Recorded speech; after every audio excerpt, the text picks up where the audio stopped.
एकत्रित हुए हैं? आज हम लोग यहाँ जो एकत्रित हुए हैं, आज मोदी जी का धन्यवाद करने आए हैं। आज मोदी जी के अथक प्रयासों से, हमारे सांसद के अथक प्रयासों से ये जो म्यूटेशन का और जो बिजली के लिए विभागों को जो फ्री किया गया है, आज जहाँ तक बिजली एक आधारभूत समस्या है, आजादी के 77 साल के बाद भी लोग अंधेरे में रह रहे हैं, लोग प्रकाश के लिए प्रतीक्षा कर रहे हैं, वो भी कहाँ? दिल्ली से भारत की राजधानी कहा जाता है, ऐसी राजधानी में केजरीवाल जी की थोड़ी सी नाकामी के कारण जिसका दंश हम लोग झेल रहे थे, आज इन्हीं के कारण, मोदी जी के कारण वो दंश हमारा दूर हुआ। आज हमारा परिवार भी धीरे धीरे प्रकाश की ओर आ रहा है।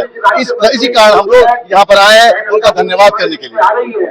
इससे पहले अगर देखा जाए तो आप लोगों ने कहीं गए म्यूटेशन वगैरह के लिए या फिर मीटर लगवाने के लिए किसी सरकार के पास नहीं आए, साहब के पास? इसके लिए हम लोगों ने कई बार संघर्ष किया, लेकिन संघर्ष का हमें कोई लाभ नहीं मिला।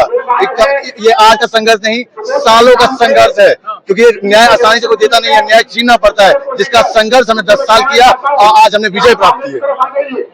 जैसे सर बोल रहे हैं कि अभी तक मीटर नहीं था, बिजली नहीं था, तो पुरुष अगर घर में देखा जाए तो पुरुष जो होता है ना, पुरुष वर्ग से ज्यादा महिलाओं का कहीं ना कहीं उजाला से लेकर के बहुत बड़ा रोल होता है। यानी कि अगर पुरुष सुबह निकला या शाम निकला, कहीं ना कहीं बाहर चला गया, तो यहाँ पर हमारे साथ में महिलाएं हैं जो 24 घंटे घर में होती हैं, जिन्हें हमेशा उजाले की जरूरत होती है। अगर दिन में होगा तो कहीं मान लिया कपड़े धुलने, वॉशिंग मशीन चालू करना है, फिर रात को कुछ काम करना है, तभी लाइट की जरूरत है। हमसे बात करेंगे, हम कहाँ से आएंगे? हम मंगोलपुरी विधानसभा से आए। विधानसभा से अभी आप यहाँ पर आए हैं, भारतीय जनता पार्टी का एक गमछा भी रखा, क्या उद्देश्य है? हमारे मोदी जी ने महिलाओं के लिए जो दिया है और जो भारतीय जनता पार्टी ने दिया वो कोई नहीं सोच सकता। जैसे कि उज्ज्वला योजना, हमेशा उन्होंने महिलाओं के बारे में सोचा, शौचालय, और आज हमारे मोदी जी ने कहते हैं ना, हकीकत में एक उजाले की फिर से पहल करी है। तो हमेशा 3 तलाक, ऐसे कई मुद्दे हैं जो एकदम डोंट दीदी, अब हमारे कहने सब कुछ मतलब हमारे मोदी जी जितना हमारे दिल से कहते हैं ना, वो भारत का बेटे कहलाने के लायक है और वो सारी महिलाओं का ख्याल रखते हैं। मैं मोदी जी का बहुत बहुत धन्यवाद देती हूँ, और वो हमेशा औरतों के बारे में सोचते हैं और महिलाओं के बारे में सोचते हैं। लेकिन आप तो धन्यवाद दे रहे हैं, लेकिन जो विपक्ष पार्टी के नेता लोग हैं वो बोले जब से भारतीय जनता पार्टी की सरकार आई है, प्रदेश में हो या फिर देश में हो, महिलाओं का सुरक्षा और सम्मान बिल्कुल नीचे गिर गया। बात सुनिए, वो तो झीलें बनाने में एक्सपर्ट है। अब ज्यादा झूठ की दुनिया ज्यादा दिन तो चलती नहीं है। केजरीवाल जी जब दुनिया मर रही थी ना कोरोना काल में, तब भारतीय जनता पार्टी के लोग ही निकल के आए थे, वो भी हमने देखी थी सच्चाई। इन लोगों ने कभी कुछ नहीं किया। विपक्ष का काम है गलत ही करना, हमेशा विपक्ष गलत ही सोचता है, ऐसा कुछ नहीं है। जितना भारतीय जनता पार्टी ने काम करा, कॉलेज स्कूल जो भी बनाए, उन्होंने केवल झूठ बोला है और हमेशा झूठता है। उनको तो बस एक क्या बताए, बंगला बनाना था, कोरोना काल में भी उन्होंने बंगला बनाया। उनको कुछ नहीं आता, विपक्ष को केवल बोलना आता है, काम कोई करना नहीं आता। हम ये बात को नहीं मानते हैं। हमारे मोदी जी बहुत बंगले पे बात आ रही, तो उनके समर्थकों ने भी जब वो बंगला खाली कर रहे थे तो किसी ने बोला कि मोदी जी देख लो, आप जो आप इल्जाम लगा रहे थे कि हमने 52 करोड़ का, कोई 55 करोड़ का, कोई 56 करोड़ का जो बंगला बनाया, वो हमारे केजरीवाल के लिए स्पेशल नहीं था। जो भी मुख्यमंत्री इसमें जीत के आएगा वो रहेगा। मेरे को एक बात बताइए, आज से पहले हमारे मोदी जी कितने सिंपल तरीके से रहते हैं। हमारे मोदी जी तो कुछ नहीं मांगते। उनकी माँ मरी थी, उस दिन भी उन्होंने कुछ समय लेकर और केवल उसके लिए आए थे। और कोई तो इतना बड़ा नेता मैंने आज तक तो देखा नहीं। कोई एक नेता मेरे सामने खड़ा कर दो। मोदी जी अपनी माँ तक के लिए कम समय के लिए आए थे। उन्होंने हमेशा अपने फर्ज सही निभाए हैं, और ये बात विपक्ष झूठ बोलता है।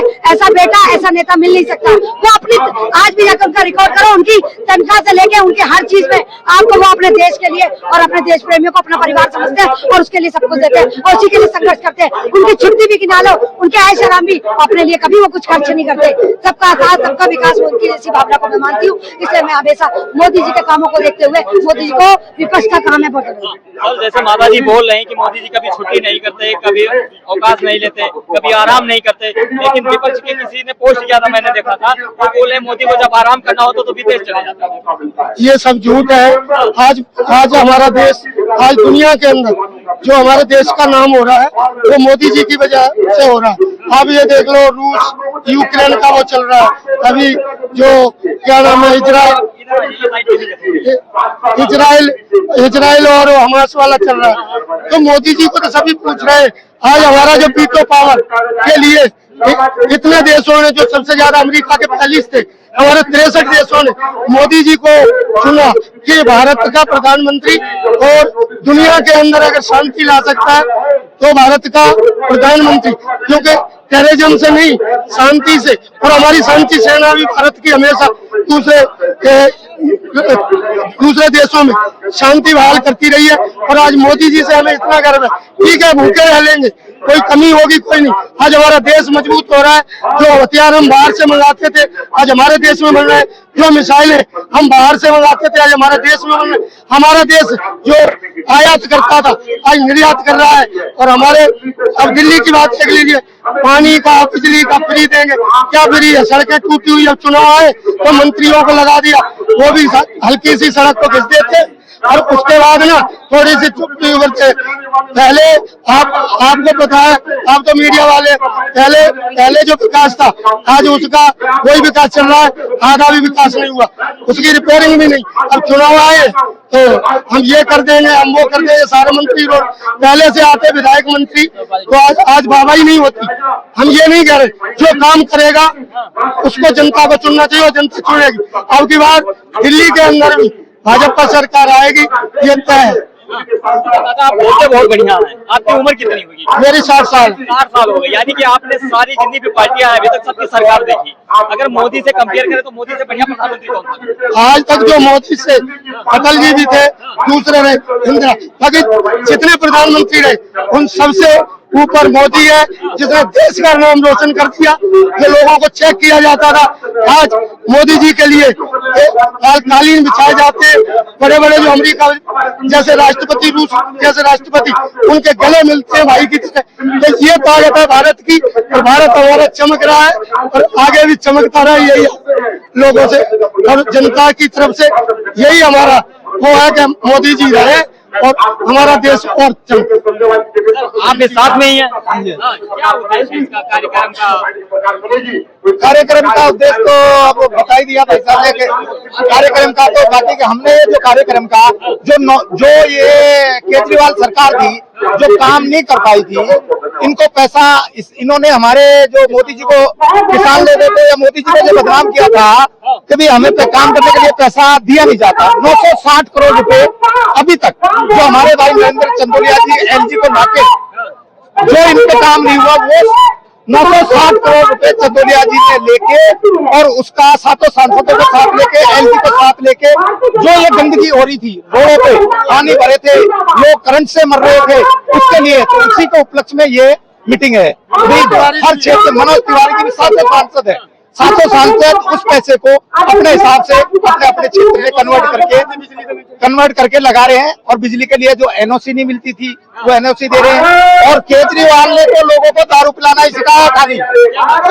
केजरीवाल ने तो दारू पिलाना सिखाया है, अपने बच्चों को दारू पिला के सिखाए हो, किसी का घर बर्बाद नहीं करना। हमने दिल्ली के जो बच्चे हैं उन्हें शिक्षित करने का काम किया, स्कूल को वर्ल्ड क्लास बनाना। नहीं, स्कूल को क्या वर्ल्ड क्लास बनाया है? स्कूलों में दारू की बोतलें रख के वर्ल्ड क्लास बनाया है। स्कूलों में क्या बच्चों को दारू पिलाने के लिए सस्ती करिए, एक के साथ एक फ्री दारू की बोतल इसलिए की है, बल्कि दारू को बंद करना चाहिए, दारू को बंद करना चाहिए। बल्कि टीचर नहीं है स्कूलों में, क्या करेंगे वो? स्कूलों की आज हालत देख लो, पहले कुछ और हालत थी और आज कुछ और हालत है। अगर लोगों को दारू पिलाना सिखाता है, काफी लोगों के आज तक प्लॉट बिके हुए हैं, वो घर में दिखा सकता हूँ। जब से दारू सस्ती हुई है उनके मेंबर्स काम पे गए ही नहीं, मेंबर्स लोग काम पे गए ही नहीं। एक के साथ एक फ्री थी, कभी कोई दोस्त लाता है, कभी कोई दोस्त लाता है, मिलके रोजाना दारू पिए लोगों ने। और अधिकतर लोग बागों के कलेजे फूक गए इससे, दारू पिलाते यादव हूँ। और ये बहुत संघर्ष कर रहा है और इस टाइम जनता भी इन्हें मंगोलपुरी से चाह रही है विधायक के लिए, तो इसलिए आपसे थोड़ा वो करें, ठीक है। दादा कहाँ से आप? हम दिल्ली से, मंगोलपुरी से। दिल्ली के मंगोलपुरी से ही है? हाँ जी हाँ। ये बताओ, जो कॉलोनियों का मोटेशन और एनओसी का कार्य रुका हुआ था, कितना दिन से रुका हुआ था, कितना साल हो गए? 15 साल। ये तो जब से ये सरकार रही कांग्रेस, तब से सारा भट्टा गोल कर दिया लोगों ने। पब्लिक को ना सबको उसमें रखा, बंटवारा हुआ, आधा पाकिस्तान काट के उधर दे दिया, आधा बांग्लादेश कर दिया, और फिर हिंदुस्तान में भी 2 बांटने के चक्कर में ये क्या करा इन्होंने, देश का नाश मार के रख दिया है। और बीजेपी पार्टी ऐसी है जो सब पक्षों को, चाहे हिंदू हो, मुस्लिम हो, सिख हो, सबके बारे में सोचता है। बिकॉज मोदी ने वो काम किया है कि उसको जंग को रुका करके और ये विदेश से लेने के आए एक बंदे को। वो हिंदू हो या कोई हो, सबको लेकर के आए, सबको साथ किया। राहुल गांधी जी तो बोल रहे हैं कश्मीर से 370 हटा करके वहाँ के लोगों की आजादी अमित शाह और नरेंद्र मोदी ने छीन लिया। अगर हमारी सरकार बनी कश्मीर में तो हम फिर दोबारा 370 ये तो उड़ाने वाली बात होती है। जो मोदी ने कर दिया है, योगी ने कर दिया, वो कोई नहीं कर सकता। वो सबके लिए करता है, विकास कर रहा है, तरीके से कर रहा है, इसके अलावा कोई नहीं होता। जो हिंदू के पक्ष में, देश के पक्ष में, इन्होंने तो बंटवारा करने रहते खाली कि हिंदू को काटो, सबको मुसलमान बना दो। बांग्लादेश में हमारे भाई भाभी भी हैं जो 2000 है हिंदू, उन पर क्या किया जा रहा है? मंदिर तोड़े, घर तोड़े, कोई भी विपक्ष पार्टी कोई पक्ष नहीं रही है, धरती के अलावा। योगी अगर नहीं होता तो ये भी नहीं पक्ष में जाता मुसलमान की में, अगर योगी जी नहीं होते तो। क्या बोले साहब? मैं ये बोल रहा हूँ, जैसे पाकिस्तान के अंदर हमारे 21% SC के लोग थे जो सरदार भी थे, दूसरे थे, आज कितना 1.5% रह गए। हम मंदिर तोड़े जा रहे हैं। हम हमारे हिंदुस्तान में तो मस्जिदों पर नहीं किया जा, बांग्लादेश में हमारे जो हिंदू थे उन पर अभी अत्याचार इतने हुए, जबकि हमारा भारत उसे हर तरह से मदद करता रहा। तो केरला में देख लीजिए, पश्चिम बंगाल में देख लीजिए, ये तो इस तरह की जो गतिविधियां, अगर ये मोदी सरकार नहीं होती, मोदी, योगी, अमित शाह, तो ये सारा बेड़ा के रखता। हम हिंदू कहाँ छुपते, कहाँ रहते हमारे बच्चे? ये चीजें मैं कहना चाहता हूँ। ये जिंदाबाद जिंदाबाद जिंदाबाद।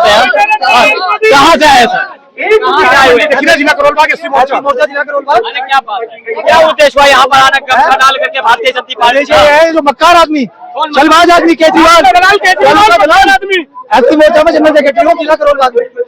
ये जो दलाल ने जो इतनी गंदी नीतियां ला रखी है, इस टाइम जो देश का काम नहीं हो रहा है, जो दिल्ली की जो दुर्दशा बना रखी है, इतनी गंदी, जो टैंकरों के साथ, जो शराब माफियाओं के साथ इतने घोटाले कर रखे, बताओ कुर्सी में क्यों नहीं बैठ रहा? जो अपने 11 करोड़ के जो मकान में बैठा, पूछो ना भाई, इसने अपने बच्चों की कदम खाई थी, गाड़ी नहीं लूंगा, सरकारी गाड़ी नोट क्यों ले रहे करके देखना। अरे केजरीवाल तो बोले कि हमने युवाओं के लिए बहुत कार्य किया और आप युवा होकर के उनकी बुराई कर रहे हैं। भाई क्या कार्य किया बता दे? रोजगार नहीं है, रोजगार नहीं है उसके पास, शराब के घोटाले कर रखे, पानी एक दिल्ली की DTC बस के अंदर इतना बड़ा घोटाला कर रखा है इसने। दिल्ली जल बोर्ड का, जब दिल्ली जल बोर्ड छोड़ा था 650 करोड़ के प्रॉफिट में थी, आज 65,000 करोड़ के घाटे में है। कौन भरेगा? ये भरेगा, और कौन भरेगा इसको? DTC में जितना एक रुपये किराया नहीं होता ना, उतना किराया नहीं निकलता इनसे। भरेंगे कैसे? भरेंगे ना, देखेंगे। आप सब आरोप लगाए जा रहे हैं और वो अपनी ईमानदारी दिखाने के लिए मुख्यमंत्री पद से इस्तीफा दे दिया और उन्हीं का बयान था, सुनिए, उन्हीं का बयान था, कोई चपरासी से इस्तीफा नहीं दिया, मजबूरी थी। कोर्ट ने कंडीशन रख दी, तुम जेल नहीं जा सकते। कोर्ट ने कंडीशन रख दी, जेल दोबारा न जा पाए, किया। बोलो, एक आदमी बोलो। कोर्ट ने कंडीशन रखी थी, तुम CM ऑफिस नहीं जा सकते, कोई बैठक नहीं बुला सकते, तुम विधानसभा में नहीं जा सकते। तो क्या बात का CM है ये? क्या बात का? विकास कैसे करेंगे? आज रोक लगा दिया। ये जो उसको बनाया आतिशी को, हरियाली आंसू बनाती है, इसके बस की है कुछ करना? क्या करना? आतिशी जी तो बोले 1000 रुपए महिलाओं को दे रहे हैं, 1000 रुपए वो बना रहे हैं। बता दो, सुनो, स्वाति मालीवाल ने क्यों केस करा? इनकी राज्यसभा की ताकत है, क्यों केस करा इनके ऊपर? भाई केस इसने करा ना, जब महिलाओं का ही इज्जत नहीं कर रहा, जो महिलाओं का शोषण कर रखा है, जो राज्यसभा की जो मेंबर है स्वाति मालीवाल, वो केस में खड़ी है, अपनी पार्टी के विरोधी कार्यकर्ता खड़े इनके साथ। बता कौन भरेगा? जेलेंगी ना, ये जेलेंगी। कहाँ से आए बाबू आप? हम जखीरा से आए। कितनी उम्र है आपकी? हमारी 16 साल है। 16 साल की उम्र है, अभी तो वोटर ID भी नहीं बना। हाँ तो 18 साल के होंगे जब वोट देंगे। हाँ तो इसको